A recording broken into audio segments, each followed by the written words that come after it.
Minnesota Timberwolves have a huge secret, and that is that they don't need to make any moves right now. Their young core, their drafts over the last few years have been exceptional, and they can now let these guys develop and replace some of the veterans that are making more money and are older, and they fit better into a 23-year-old Anthony Edwards timeline. This Timberwolves team has guys like Rob Dillingham, Terrence Shannon Jr., and Jalen Clark, who they've just drafted, as well as Yoan Bearing, who they just got this year, to pair with some veterans like Julius Randle, and then Naz Reid and Anthony Edwards are still very young. This team doesn't even need to make a splash. And I'm calling it right now. Their splash is going to be the second-year leap of Terrence Shannon Jr. Now, if you've watched this channel before, you know I've raved about TSJ. I begged for Chris Finch to play him more in the playoffs, and I mean, for good reason. In Game 3, the rout that they have of the OKC Thunder, he scored 15 points, 2 rebounds, and an assist in the first 3 quarters. So it wasn't like it was garbage time. He only played 12 minutes in that game, all of which were meaningful rotation minutes until right here when he hits this 3. But I mean, that's still a little bit too early in the modern NBA to pull the starters. In games 3, 4, and 5, he had 12 points and 12 minutes a night, shooting 53% from the field and 38% from 3 on 3 attempts a game. I was huge on TSJ. And remember, the Wolves outscored the Thunder during games 3 through 5 and still lost in 5, but games 3 through 5 were the ones that TSJ played. He only played 32 games in the regular season, however, averaging 4.3 points per game, 1.5 rebounds, and 1 assist in 0.5 turnovers in about 10.6 minutes per game. Shot 48% from the field and 36% from 3 on 1 attempt per game. So he's a guy that is going to be a microwave scorer off this bench. He's not going to start. He's going to be probably the 7th man behind Naz Reid. And I mean, talking about a 1-2 punch of Naz Reid and Terrence Shannon Jr. off the bench, Chris Finch just doesn't like to play rookies. And that's why none of these guys played much last year. Rob Dillingham's another guy. Man, he has a ton of talent. Remember, he was a top 10 pick in last year's class. Yes, it was a weak class, but still he is a top 10 pick. He's about 6'2", 176 pounds, so he is very small, and that probably contributed a little bit into why he didn't get much PT, but they gave up 2 first-round picks, essentially. Well, a first-rounder and then a pick swap for Rob Dillingham. So they best believe they're going to be trying to get a return on their investment. You see the stats from last year, 44% shooting from the field, 34% from 3. Not terrible, not the best in the world either, but the skills were on display.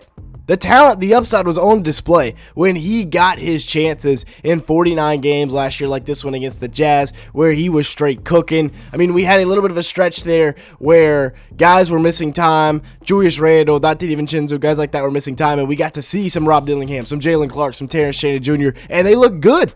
And that's why I think the Wolves were confident letting some guys go. Jalen Clark is 6'4" with a 6'10" wingspan, weighs about 210 pounds, and played in 40 games last year. He's a guy that has been not dominating the Summer League, but he has been a menace on the defensive side of the ball. If you've watched any of the Wolves Summer League games, he averaged 4 points and almost 2 rebounds last year while shooting 47% from the field and 43% from 3 in the regular season.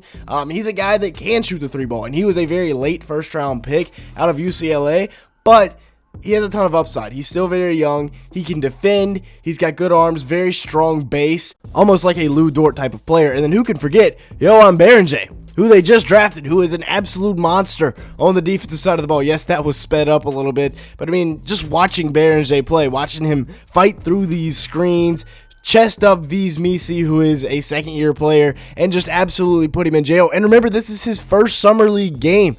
This was the first action he had in an NBA jersey, sprinting the floor. The young man from France is phenomenal. He can absolutely protect the rim at 7 foot with that 7'5" wingspan, ridiculously long, very athletic. His agility and mobility for a big at 7 foot is absolutely ridiculous. It is pretty much second to none. I mean, watch him slide his feet, watch him flip those hips and take the contact and then still be straight up and get the block against Misi right there and then take off and run the floor. Watch him play drop coverage right here against, I believe that's Antonio Reeves, getting the block, but having enough IQ to realize, all right, hey, I'm in drop coverage. I've got to step up and stop this dribble penetration. He does that, and he wins a possession back for his team. And then right here, this is where he is best, as a help side defender, being able to slide over and get a block, and in this case, volleyball spike it into the first row. Bearing can be very good. Now, it's going to take some time. He is not a guy that's going to step in next year and play. He is probably going to have to see some G League time.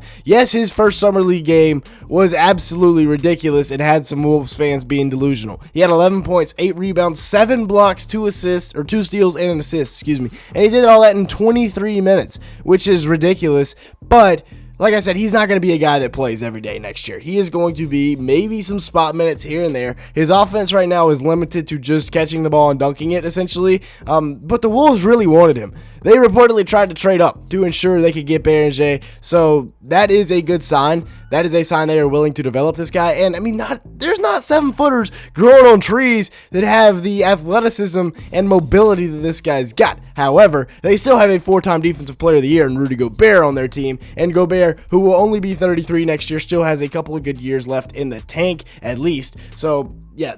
Bearing is not going to be starting anytime soon in Minnesota unless they decide to move on from Gobert and his 3-year, $111 million contract. However, like I said, I don't really see that happening anytime soon because he is still a very, very functioning rotational piece. 12 points a game, 12 rebounds, almost 2 blocks in 33 minutes a game, shot 67% from the field and from the line. He's a guy that he can still play defense. Look at him getting out in passing lanes here, getting steals, running the floor, and with Mike Conley, these are the 2 veterans on the Wolves right now, or at least the super veterans, I guess you should say. Conley is really old, Gobert not quite as old, but yeah, Gobert is still going to be the starter. He's going nowhere. Unlike Nickeil Alexander-Walker, who they let walk for a 4-year, $62 million contract. Averaged about 10 a game last year, 3.2 rebounds, 2.7 assists, and 0.6 steals in 25 minutes a game. Shot 44% from the field and 38% from 3. And yes, they'll miss Nickeil Alexander-Walker. He was a good piece for them, especially coming off of the bench. He could plug and play when they needed him to start.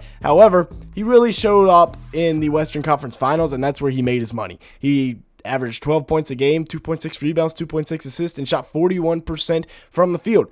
That's why he got that contract, is because he was elite in his role. 6'5" with a 6'9" wingspan. Nickeil is a guy that is going to go to Atlanta and flourish. He's going to be a guy that they can play alongside of Trae Young, and he can be one of the better perimeter defenders in the league, as well as get you 10 to 12 points a night with increased playing time. However, the Wolves just simply didn't need to pay him anymore. They couldn't pay him, but they didn't need to pay him because they have a really solid core of guys that are 26 or younger. All the guys pictured in this are 26 years old or younger. This is your core for the next 10 years. That's who you need to focus on. Nickeil's a little bit older than that, and also his contract kind of hit at the wrong time because it was the same time as Naz Reid, and they essentially had to choose Nickeil Alexander-Walker or Naz Reid. And they chose Naz Reid, and I think that is the correct decision because Naz is a guy they signed to a 5-year, $125 million contract, and it's a lot rarer to see a 6'10" guy moving like a guard that can do everything you need a guard to do than a 6'5" wing with good athleticism and a good wingspan. They literally have 2 of those with Terrence Shannon Jr. and Jalen Clark. Naz Reid, they don't have another Naz Reid. 14 points a game, 6 rebounds, 2.3 assists, shot 46% from the field and 38% from 3 last year on 6.2 attempts a game. And he's a guy that is going to be one of your better rotation pieces, right? He's going to be your 6th man. He can probably start in games, and I would like to see him start. He's getting paid $125 million. I'd like to see him in some action as the starter. We'll see what they do with Gobert because you can play Naz Reid and Gobert at the same time, but then you'd have to bring Bearing off the bench. We'll see what happens. Julius Randle's back. I love that signing for them. Yes, he got a bag, but he really deserves it. I mean, he was the number 2 guy on this Wolves team this year. Jaden McDaniels is back as well. They didn't trade Dante DiVincenzo. Really like that move, adding to the depth. So yeah, it's up to Ant. Can he take the leap, and can he get them over the hump in the Western Conference Finals? They've gone to back-to-back. We'll see what Ant can do. He's got a squad around him, though. With that being said, that's going to be it for today's video. Thanks so much for watching. Make sure to hit the like button. Leave me a comment down below and hit that subscribe button if you did enjoy at any point. And with that being said, thanks so much for watching today's video.